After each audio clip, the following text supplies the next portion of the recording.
misaotratsika rehetra tompilasa tongo fava mampiatrano anay mity takariva ity ary berapatsika ary manasatsika anaraka mivangano tsara ny televiziona malagasy hatramin'ny farany panturany itony resaka politika hoy ny vatotsika hoy ny vandry ihany koa amin'izao takariva izao mbola ao anatin'ny tanteraka aloha ny fivoriana politika itsy ivato ary andrasana ny fanambarana iombonana araka ny nampiainy namana Jean Merambelson sy Bertrand Ranaivomanana ary Jean-Baptiste Ratsonarfo sy manaraka kaiky an'izay iny vato izay fandelo iverenantsika ny fanokafana izay fionana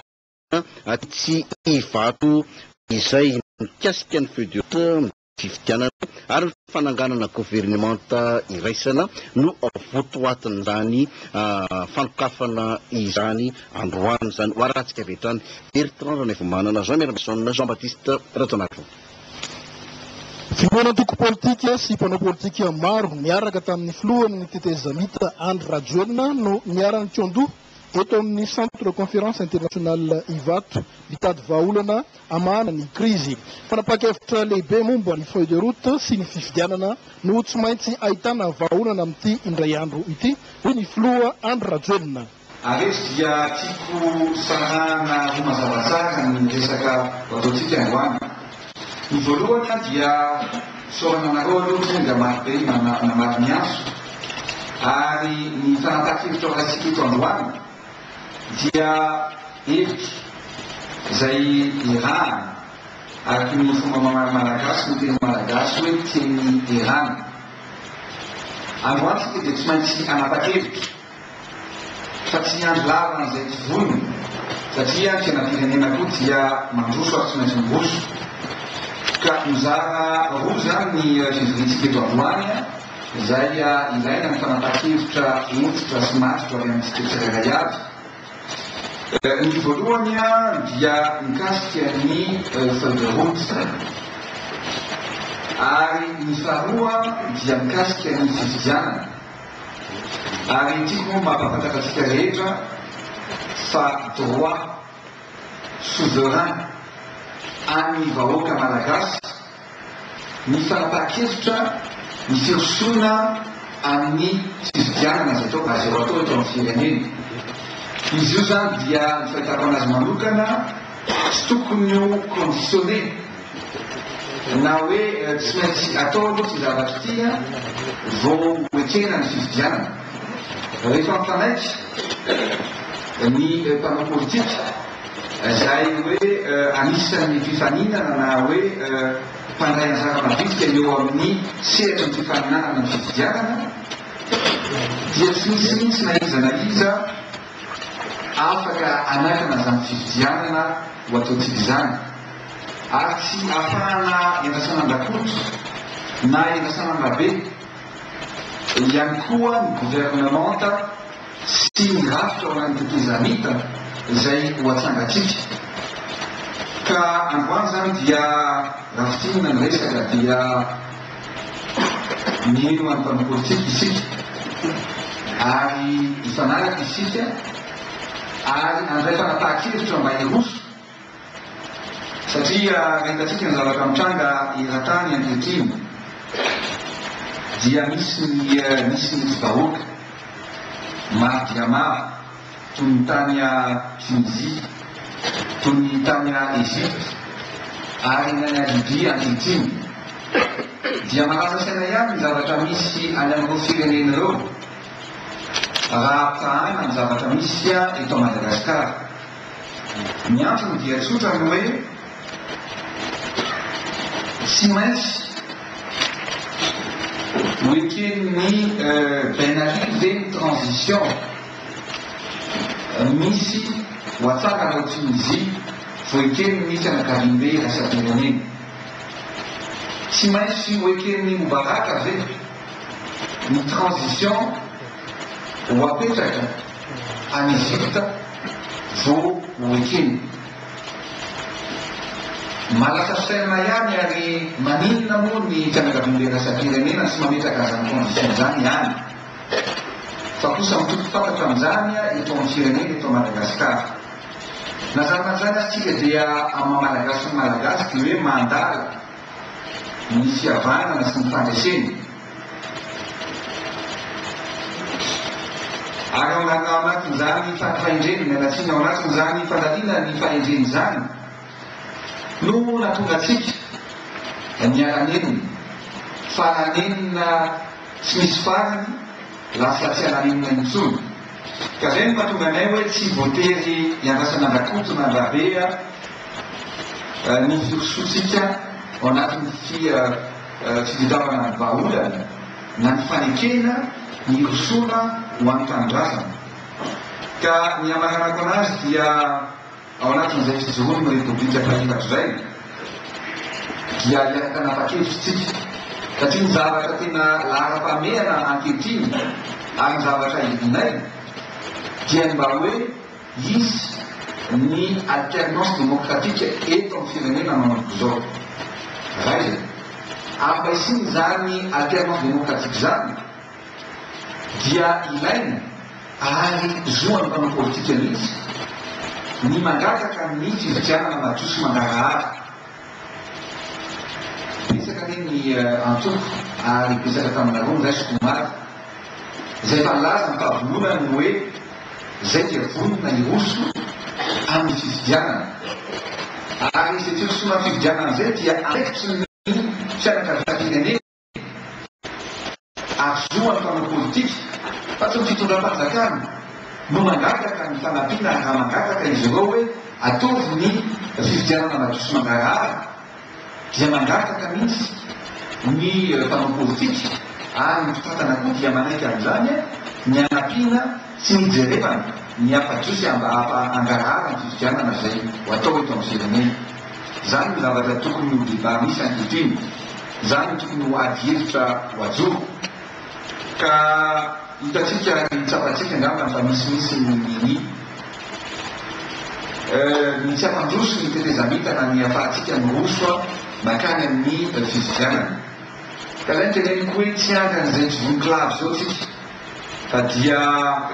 ho faranantsika androany satria natomboka tetra ny fitadiavana ny vahaolana ary hiaraka am'izay fanapa-kevitra isika androany amaranana zay fitadiavana ny vahaolana zay eo amin'ny lafiny tetezamita ka de zay no teny favidirana ka de misoratsika rehetrarehetra ny eno ary ny fanapa-kevitra ho raisina androany dia tokony milaza fa tsy fanapa-kevitra ho raisina fitondrana tetezamita fa fanapa-kevitra iarahana amin'ny antoko politika iarahany filo iarahany ny antoko politika rehetrarehetra iarahantsika rehetrarehetra zay mitady vahaolana ho an'ny firenena manapaka sy anatanteraka ka dia zay teny foy fampidirana milohany ady hevitra lalina zay irahantsika eto androany ka dia mangataka solotena vitsivitsy moa mbola eto ny mpanao gazety satria ny fivorian'androany dia azo lazaina hoe miclo mandrapatonga ny fanapa-kevitra zay ho raisina amin'ny fifaranana zao fivoriana zao ka mangataka solotena vitsivitsy manao déclaration foy milohany midirana ny débat ny fomba fahitanareo amin'ny sotra ny toedraram-pirenena sy ny fanapa-kevitra tokony ho raisina tsy nisy mpikambana avy amin'ny gouvernement takami vitalina kosa nanatrika teto ary dia tazana ny ray latabatra teo ihany koa nefa ireo mpikambana teo anivon'ny antoko arimany aradi tamin'ny perora janoarveny teo aloha na ireo mpiaradi amin'ny andriamato ange andrinarosoa ny zava-nisy teny ivato aloha dia ny ombon-kevitra amin'izay sy nambarany florajoel zay ny amin'ny fividianana ny MDM tarina andriamato perora janoarvely zay fa nilaza sady ny fahavononany irotsaka amin'izany fividianana izany andrasantsika zany ny fanambarana eny ivato ny fiafarana an'izay fionana teo amin'ireo antoko politika teny ivato izay fa tetsy andanin'izay ry zareo ao anivon'ny firena telo na 3 mouvance kosa teny famitona tamin'ny peradi tamin'ny tetsy ny vila Elisabeth tetsy Ivandry nisy ihany koa ny fanambarana nataon'ny professeur Zafy Albert tamin'izany fionany tamin'ny mpanaraty azy izany ho rahantsika rehetrany miaraka amin'ny Jaka Serge Andrianarsoa sy feno Andriamalala Tao anatin'ny taratasy novakian'Andriamatoa Manoro-Regis no nilazany fa tokony ifarana ny 17 ny volana Mars taona 2024 ny mafilohan'ny tetezamita ny filoha Andry Nirina Rajoelina raha ny fifanarana natao tany Maputo no raisina. Mifandraika amin'izay ny nambaran'ny profesora Zafy Albera manoloana ireto mpiara-miombon-kevitra politika aminy ao anatin'ny ankolafy telo ireto. Tsy misy ara-dalàna efa nambarako tao amin'ny Carleton tamin'ny alakamisy 3 février teo fa teny tsotsotra natao. Tsisy fitondrana ara-dalàna eto amin'izao fotoana izao ka noho izany na ianao na izaho na izy afaka manangana rafi-pitondrana koa eto satria fa tsy afaka ara-dalàna. Niditra mivantana amin'ny telefônina avy any Johannesburg, Afrika ny filoha teo aloha Marc Ravalomanana ary manohana tanteraka sy miombon-kevitra amin'izao hetsika nambara teto amin'ny Villay Elisabeth izao ny tenany.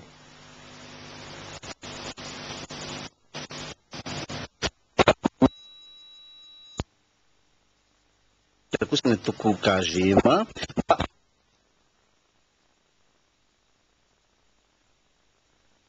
sana ara-paritra ihany koa ny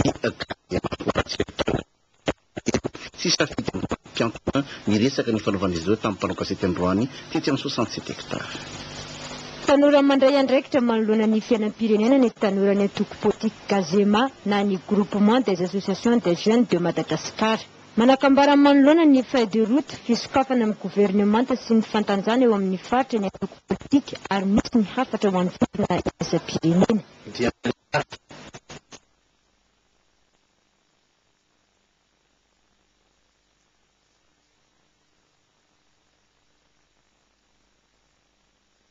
Sonia zany antsointsika hoe feuille de route mitodika kosa nefa zahay amin'ny mpitondra fanjakana mba mitaky ny KGMA mba ho bebe kokoa ny fanendrena tanora ary mitaky ihany koa ny KGMA mba hisy fitsonjovana manokana rehefa misy fametrahana olona ny équilibre régional mba hisin'ny stabilité maharitra eto amin'ny tany sy ny firenena ho an'ireo communauté internationale. Manao antso fahova amin'izy ireo zay KGMA mba tsy hanao mizana tsindrinila amin'ny zava-miseho eto Madagasikara sy zava-miseho aty Afrika Avaratra na tsy Magrebo amin'izao fotoana izay hitantsika ka mba hanome amin'izay ary tsodrano amin'izay ty fitondrana ty mba azahoantsika ny hoe reconnaissance internationale. Folo-taona no nitsanganany antoko KGMA fihetsiketsehana ara-kultural fanakalozana ny fomba nentim-paharazana amin'ny faritra rehetra fanomezana fiofanana ho an'ny tanora tsy anasa ary hetsika ara-panatanjahantena no anamariana izany. Ireo rehetra ireo dia ialoava ny fambolin-kazo. Fa matsiaro teo no manana andraikitra lehibe amin'ny fanarenana ny firenena kosa ireo teraka tamin'ny taona 790 no izy ireo niara-teraka tamin'ny fahaleovantena ny Madagasikara nitsangana arak'izany ny fizafate 60 izay fikambanana mirona amin'ny asa sosialy miora ary ny aina safidy andeha mampiantona. Nandritra ny fanasan'ny filoha Andry Nirina Rajoelina tamin'ny fetim-pirenena farany teo no nitsiriany hevitra nanganana ny fikambanana zanaky ny fahaleovantena teraka tamin'ny taona 1790. Ny fiarovana ny asa ny fahaleovantena no tena fototry ny fijoroany. Anatin'ity fahaleovantena tia no niterahanay dia mahatsiaro manarapotsy zay miaro amin'ny tsakasalavana. Tsy manao politika ny fikambanana fa mirona bebe kokoa amin'ny fanaovana asa sosialy. Mbola manentan'ireo rehetra teraka tamin'ny taona 1790 izy ireo iara-dia aminy. Manainga mavesatra antsika rahavavy sy rahalahy teraka tamin'ny 1960 mba hanatevina ny fikambanantsika ka amin'izany dia nisabotsy amin'ny 10 marsa 2011 amin'ny 6 vora no iarahantsika mpikambana ao amin'ny ANS Ampefiloha. Eo amin'ny 590 eo moa ny isan'ny mpikambana izao manerana ny nosy. Ina fa tsy izay ihany koa niteraka tamin'ny taona 790 fa dia efa tafita aloha zany izay niafatra ho an'ireo teraka tamin'ny 790 raha ny momba ny fikambanana iny resahana fa lafanjavatra hafa tanteraka kosa mitombona araka ny lalàna ny fampiarana avy hatrany ny fampietona ny radio télévision Channel M nataony tale général ny fifandraisana Guy Laurent Ramanakamonjy tsy noraisin'ny filakevim-panjakana ny fitoriana nataony radio télévision Channel M entitra amin'ny fampiarana ny lalàna sy ny fanadiovana ny fifandraisana sy ny aino manjery ny ministera ny fifandraisana tetsy anosy nanaovana andraraham-pitsarana tamin'ity andro an'ity sy nandresy zany ny tao ministera ny fifandraisana Rostina Muriel Lucien Andriantso miorariny tsy niraisy ny filankevim-panjakana ny fitoriana nataony radio sy télévision Channel M mikasika ny fanapa-kevitra ny tale général ny ministera ny fifandraisana nampiato io radio sy télé io araka ny fivirina nataony CSCA tamin'ny 1 febroary 2024 lasa teo mitombona araka ny lalàna io fanapa-kevitra ny tale général ny fifandraisana io araka izao didy nivoaka teto amin'ny filakevim-panjakana izao mifandraika amin'izany ny fepetrany raisiny ny fepetra resy ministera moa dia fanazavana amin'ireny olona reny hoe ara-dalàna tanteraka ny fanapa-kevitra iny sanatria hoe nataotao fahatany fa misy an'ireo organe de régulation dia le CSA zany no namoaka an'ireny fanapa-kevitra ireny dia ny tenanay no notifie an'ilay izy fa tsy hoe rano nanome avis favorable nefa le izy annotation kely ery amin'ity taratasy ery dia izay no andanana an'ilay décision zany tena zavatra mitombona tsara no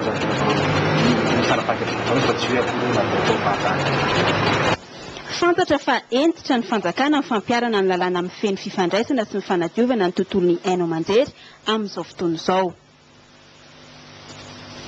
ao anatin'ny tanteraka amin'izao fotoana izao le atao hoe assainissement na fanadiovana izay tontolo ny fifandraisana sy ny aino aman-jery izay ary tena namafy izany ny fanazavana netiny tale généraly atao nivon'ny fitsarana tetsy anosy tamin'ity androany ity fanetsika ho an'ny amorony mani avy hatrany notokanina ny aratsinainy teo ny boroparitra ny jono amin'ny faritra amorony mani ny ministre ny jono sy ny renaratrano no nitarika ny délégation tany antoerana miorariny aina Francis Razanatsafy nahazo trano iasana manara-penitra ny taleparitra ny jono ato anatin'ny faritra amorony mani birao iasana sy trano finanan'ny lehibe paritra ny jono no hita ato anatin'ity fotodrafitrasa ity anisan'ny ezaka moa ataon'ny ministera amin'izao fotoana izao ny mametraka ny rasamangaika zany eo anivon'ny faritra ka amin'ity taona ity dia farafahakeliny birom-paritra anankitelo zany no apetraka fa ny androany moa dia ny ato amin'ny faritra amorony mania no anaovana izany fametrahana ny birom-paritra izany dia zany tsy ny birao ihany no tokanana androany fa misy ihany koa ireo fitaovana isan-karazany nomena n'izany birom-paritra izany ao ny sy ny kojakoja isan-karazany ary ihany koa mazava ho azy ny fitaovana informatika satria izay kendrena dia ny ahafahana mahazo antoka ny fonctionnalité an'ireo birom-paritra ireo zany ny fahavitan'ny fotodrafitrasa dia hitondra fanatsarana amin'ny jono indrindra fa ny famokarana zanatrondro mba anatanterahana izany ary dia nanatanteraka atrika asa avetrany avy ao amin'ny pêche continentale mpanjono sy mpianatra avy amin'ny sekoly ambony momba ny agro eto Ambositra no nandray anjara tamin'izany mbola hitoy amin'ny faritra hafa maro ity fananganana fotodrafitrasa ity ho fanatsarana trano ny famokarana azan-drano.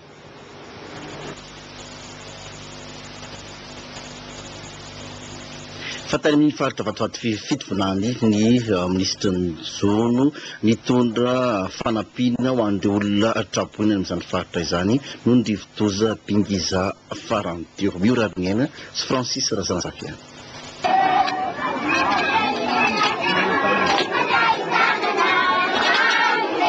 herinandro vitsivitsy lasa tokoa izay dia nandravarava iran'ny Madagasikara